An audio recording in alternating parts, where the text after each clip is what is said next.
जय हिंद। मैं पवन कुमार आपका फिर से एक बार स्वागत है आपके इस प्यारे से YouTube channel new education classes 2.2 में। हम आप लोगों को फिजिक्स में 90 प्रश्न दे दिए हैं। फिजिक्स में 90 प्रश्न आप लोगों को दे दिए गया है। आज आज इसका आंसर की सीरीज भी दे दी जा रही है। आंसर की सीरीज भी दिया जा रहा है आप लोगों को। डेली कंटेंट आपको इस यूट्यूब चैनल पर दिया जा रहा है, डेली कंटेंट। और केमिस्ट्री, अगर आप केमिस्ट्री का भी वीडियो देखना चाहते हैं तो इसका भी 80 क्वेश्चन आप लोगों को दिया जाएगा और आंसर की सीरीज दिया जाएगा। जो जैसे फिजिक्स में दिया जा रहा है उसी प्रकार आपको केमिस्ट्री में भी दिया जाएगा। अगर आप नए हैं तो चैनल को सब्सक्राइब कीजिए और वीडियो को जो कि लाइक कीजिए। हम जो 40 क्वेश्चन के आंसर को हमने बता दिए हैं। 40 क्वेश्चन के आंसर को जो हमने बता दिए है। आज हम 41 नंबर से शुरू करेंगे। 41 नंबर हमारा क्वेश्चन था। 41 नंबर की हाइगेंस का द्वितीयक तरंगिकाओं का सिद्धांत लिखिए। हाइगेंस के द्वितीयक तरंगिकाओं का सिद्धांत हम किस प्रकार लिखेंगे, किस प्रकार व्यक्त करेंगे, कैसे लिखेंगे, बोर्ड परीक्षा में कैसे लिखेंगे। यहाँ पर देखिए आपको एक चित्र नजर आ रहा होगा, जो कि यहाँ पर एक प्राथमिक तरंगे को भेजी जा रही हैं और यहाँ पर देखिए द्वितीयक तरंगिकाएं उत्पन्न हो रही हैं। द्वितीयक तरंगिकाएं जो कि यहाँ पे उत्पन्न हो रही हैं और पश्च दिशिक तरंगे हैं जो कि पीछे की तरफ चल रही हैं। और यहाँ पर देखिए ए डैश बी डैश। अब देखिए हम इसे किस प्रकार लिखेंगे, ठीक है। देखिए हम इसको किस प्रकार लिखेंगे। हाइगेंस के द्वितीयक तरंगिकाओं का सिद्धांत कैसे लिखा जाएगा बोर्ड परीक्षा में कि माध्यम में ऐसे सभी कणों का सिद्धांत, ठीक है। माध्यम अर्थात माध्यम किसे कहते हैं, आप जरा बताइए कि माध्यम किसे कहते हैं। माध्यम वह होता है, माध्यम जो कि जिसमें माध्यम, अगर आपसे पूछे जाए माध्यम क्या है, जिसमें वायु या निर्वात जो हो वही एक माध्यम है। अगर आपसे कोई कहे कि माध्यम कितने प्रकार के होते हैं तो आप बताइएगा माध्यम 2 प्रकार के होते हैं। माध्यम जो कि 2 प्रकार का होता है, ठीक है। एक होता है सघन माध्यम, दूसरा होता है विलयन माध्यम। उसी प्रकार इसमें सघन और विलयन का जो कि आप लोगों को नहीं दिया है। माध्यम में ऐसे सभी कणों का सिद्धांत बिंदुपथ जो किसी क्षण, ठीक है, जो किसी क्षण समान कला में कंपन करते हैं तरंगाग्र कहलाता है, ठीक है। तरंगाग्र कहलाता है जो कि हाइगेंस का प्रथम सिद्धांत यही है कि माध्यम में ऐसे सभी कणों का सिद्धांत बिंदुपथ जो किसी क्षण समान कला में कंपन करे उसे तरंगाग्र कहते हैं। और दूसरा हाइगेंस ने क्या बताया, दूसरा नंबर हाइगेंस ने बताया तरंगाग्र पर स्थित प्रत्येक कण नए तरंग स्रोत का कार्य करता है। तरंगाग्र पर स्थित प्रत्येक कण नए तरंग स्रोत का कार्य करता है जिससे पुनः सभी दिशाओं में तरंगे उत्सर्जित होती हैं जिनकी चाल प्राथमिक तरंग चाल के बराबर होता है। इन्हें द्वितीयक तरंगिकाएं कहा जाता है। और तीसरा जो कि हाइगेंस ने तीसरा नियम हमें दिए, हाइगेंस का तीसरा नियम जो कि हम लोग देखेंगे। हाइगेंस ने तीसरा नियम दिया था, यदि किसी समय इतनी आगे बढ़ती हुई द्वितीयक तरंगिकाओं का स्पर्श करते हुए कोई पृष्ठ खींचा जाए तो पृष्ठ पर उस समय पर नए तरंग का स्थित बनता है, ठीक है। और जो कि चौथा जो कि है कि हाइगेंस के अनुसार ऊर्जा का प्रभाव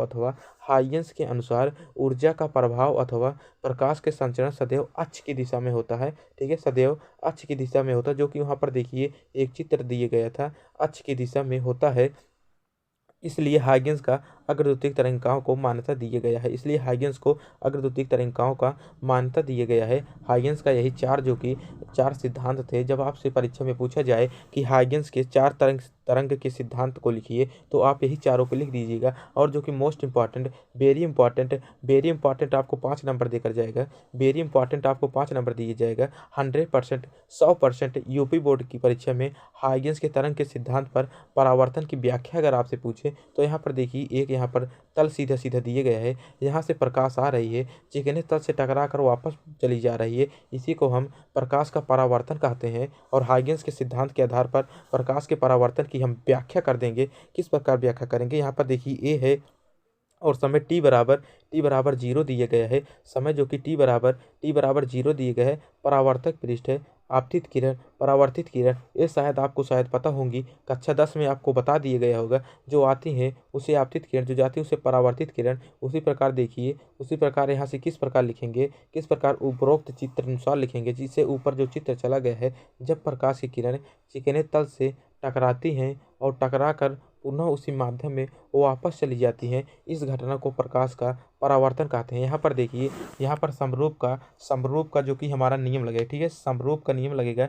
यहाँ पर जब दो भुजा एक कोण, जब एक त्रिभुज के दो भुजा एक कोण और दूसरे त्रिभुज के दो भुजा एक कोण आपस में समान रहते हैं तो त्रिभुज जो कि सर्वांगसम हो जाता है। यहाँ पर देखिए, त्रिभुज ए डैश तथा त्रिभुज बी ए डैश में ए डैश बराबर ए डैश उभयनिष्ठ जो कि वहाँ पर है, ऊपर चित्र में उभयनिष्ठ है, तो यहाँ से भुजा से रट डालिए, 100% पूछा जाएगा। तो कोण बी बराबर कोण बी डैश 90 अंश। यहाँ पर देखिए, जब 90 अंश आ जाए, 80 अंश आ जाए तो वहाँ पर कोण को प्रदर्शित करेगा। तो यहाँ इस कोण से हो गया। और ए बी बराबर ए डैश बी डैश, ए भी जो कि यहाँ पर भुजा है। तो यहाँ पर देखिए, हमने समरूप का नियम लिख दिया है। समरूप का किस प्रकार नियम होता है कि यदि एक त्रिभुज के दो भुजा एक कोण, दूसरे त्रिभुज के दो भुजा एक कोण आपस में बराबर होता है तो त्रिभुज जो कि सर्वांगसम होता है भुजा कोण भुजा परमेय से। ठीक है, कक्षा 9th में आपको मैथ में पढ़ाया गया होगा, भुजा कोण भुजा HL RHL ये सब आपको बताया गया होगा। तो त्रिभुज ए डैश सर्वांगसम त्रिभुज ए डैश, तो कोण I बराबर कोण R हाइगेंस के सिद्धांत के आधार पर परावर्तन की व्याख्या हो गया। और हमारा 43 नंबर का क्वेश्चन था। 43 नंबर का जो कि हमारा क्वेश्चन था कि विभिन्न तरंगदैर्घ्य की तरंग परास। ठीक है, तरंग परास जो कि आपके प्रश्न पत्र में ही दिया जाएगा, उसको याद करने की जरूरत नहीं है। और उसमें जैसे अल्फा कणों का प्रकाश कितना होता है, जैसे निर्वात में प्रकाश की चाल 3 × 10⁸ मीटर पर सेकंड होता है, उसे अल्फा बीटा गामा एक्सरे इन सभी का परास जो कि आपको दिया जाएगा, प्रश्न पत्र में ही दिया जाएगा, उसको याद करने की कोई ज़रूरत नहीं है। ठीक है, और हमारा 44 नंबर का क्वेश्चन था मैक्सवेल का विद्युत तरंग सिद्धांत। ठीक है, मैक्सवेल का विद्युत तरंग सिद्धांत। हम मैक्सवेल का विद्युत तरंग सिद्धांत किस प्रकार देखेंगे, किस प्रकार जानेंगे, किस प्रकार समझेंगे। ठीक है, मैक्सवेल का विद्युत चुंबकीय तरंग सिद्धांत। नीरज और सुमित अगर वीडियो को देख रहे हो तो वीडियो को लाइक करो, शेयर करो, और जितने भी लोग देख रहे हैं तो कृपया वीडियो को लाइक करें और शेयर करें। नीरज ध्यान दो, आप कमेंट करो, पढ़ो भैया, पढ़ लो नीरज।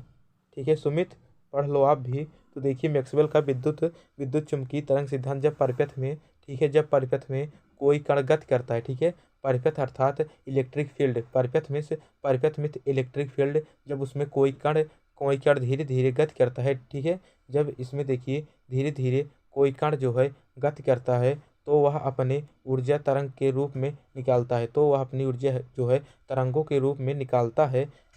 इस तरंग को चलने के लिए माध्यम की आवश्यकता नहीं होती। माध्यम हमने बताया, माध्यम 2 प्रकार का होता है, एक सघन माध्यम होता है, एक विरल माध्यम होता है। इसको चलने के लिए ना सघन माध्यम की जरूरत होती है, ना ही विरल माध्यम की जरूरत होती है, इसलिए इन तरंगों को विद्युत चुंबकीय तरंगे कहते हैं। ठीक है, इसलिए इस तरंगों को विद्युत चुंबकीय तरंगे कहते हैं। यह तरंग प्रकाश की चाल से चलता है। ठीक है, यह तरंग जो है प्रकाश की चाल से चलता है। इन तरंग का मान जो है, इस तरंग का मान, ठीक है, 3 × 10⁸ मीटर पर सेकंड का होता है, जो कि हमारा 45 नंबर का क्वेश्चन है। सीरीज का 45 नंबर का क्वेश्चन है। आप लोगों को दिया जा रहा है 90 प्रश्न दिए गए हैं, जो कि पूरी किताब से छांट लिए गए हैं, जो इम्पोर्टेंट है। यहाँ पर देखिए 45 नंबर, उत्तल तथा अवतल दर्पण का उपयोग। उत्तल तथा अवतल दर्पण का उपयोग हम किस प्रकार देखेंगे, अवतल दर्पण का उपयोग कहाँ होता है, उत्तल दर्पण का उपयोग कहाँ होता है, कैसे होता है। कान और नाक के गले के लिए, जब हम कान और नाक के गले के डॉक्टर के पास जाएंगे